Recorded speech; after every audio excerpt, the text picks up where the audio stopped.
You're irritable and cross, hard to get along with. People don't like you, and you don't like yourself. Hey there, friends. It's Carpo again. Just wanted to take a moment to talk about existence, about emergence and emergent properties in,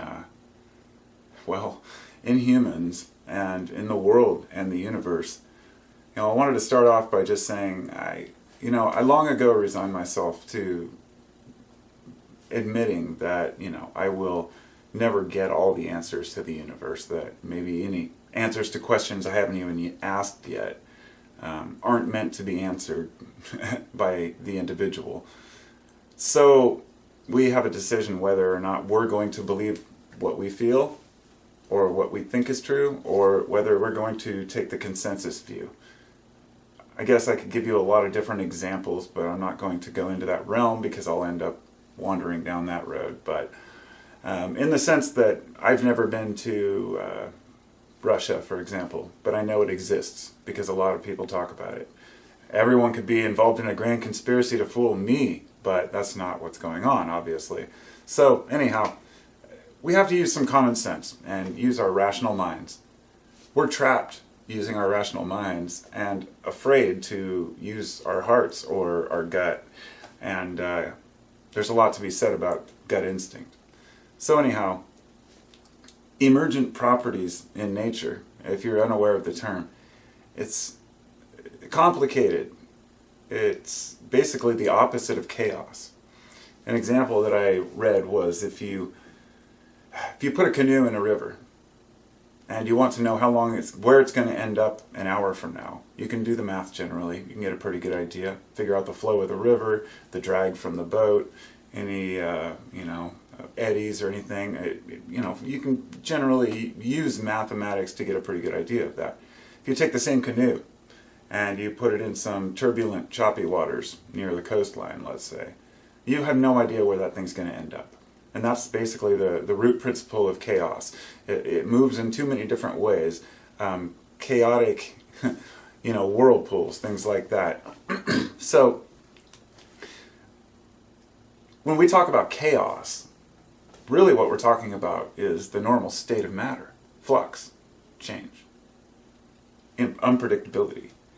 For some reason, though, the universe coalesced into what it is now, regardless of whether you believe in space at all, which I know a lot of people don't, or even believe that space is billions of years old.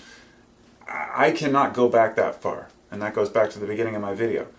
I've given up on trying to fathom the age of the universe, what may have come before, but the one thing that I have seen is emergence, and emergence is from the ground up.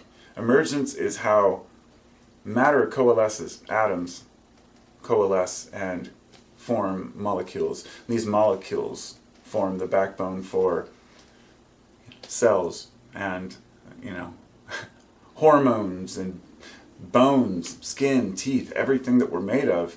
It's all built of smaller components which work together. So our existence here is an emergent property. Well, some people consider our consciousness or awareness also an emergent property, something that arises out of a certain organization.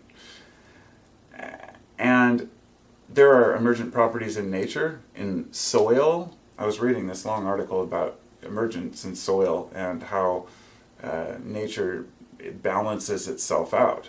Kind of a homeostasis, I guess it would be, a Gaia-stasis, if you will.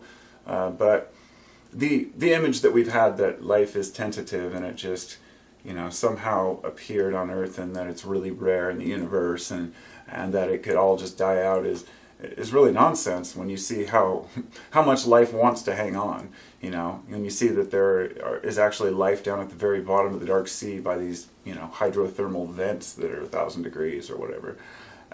Life wants to exist, and therefore what we have to ask ourselves is, why is that an emergent property? An anthill, a termite mound, beehives, these are all emergent properties of the whole of the insects. No one insect by itself can survive. It takes the whole community. So, an emergent property of nature, of many animals or communities of animals and insects, is that they have to work together or they die. So, this brings me to human beings. Do we work together or do we die? One may say that humans are different because we have logic. We can be lone wolves. We can accomplish things and survive by ourselves, which is true. I would like to think that an emergent property of society would be improving on the human condition. And we have seen that in many areas of society. But we've also seen the leeching and the corruption, which seems to always be there, and it probably always will. The interesting thing that I wanted to really say about society is that sometimes we descend into chaos, and there's another emergent property that arises from humans getting together in groups. And this is the mob rule mentality. The example is when there's a riot. Many people might show up to a protest or a march or an event and have no intention of harming anyone or harming anything, no intention of rioting or causing any problems. But when enough angry people around you start screaming and holding their fists up, you tend to fall in line with that. A great example is the Stanford prison experiments, when they put a bunch of kids as, they split it up into groups. There were guards and then there were prisoners. And the guards ended up abusing these prisoners within a day. And they had to call the experiment off. It's pretty well known. But there have been other experiments like that. Anytime people are put in charge of power over other people, they take advantage of that power. Or at least enough people do to where it harms society. There's also, the dancing plague of, I think, what was it, 1518 or something. There have been several different historic mass hysterias which have happened, where large groups of people have, gone overboard about something that was probably not even real. Look at the witch trials, and perhaps it was ergot on the fungus on the wheat, I don't know. But regardless, my question here that I'm posing at the end here is, what is the emergent property of human society? We can see the emergent property of insect groups or animal groups, or the effects that they have on their natural surroundings. It seems that the human emergent property is to annihilate ourselves and to strip everything out until there's nothing left.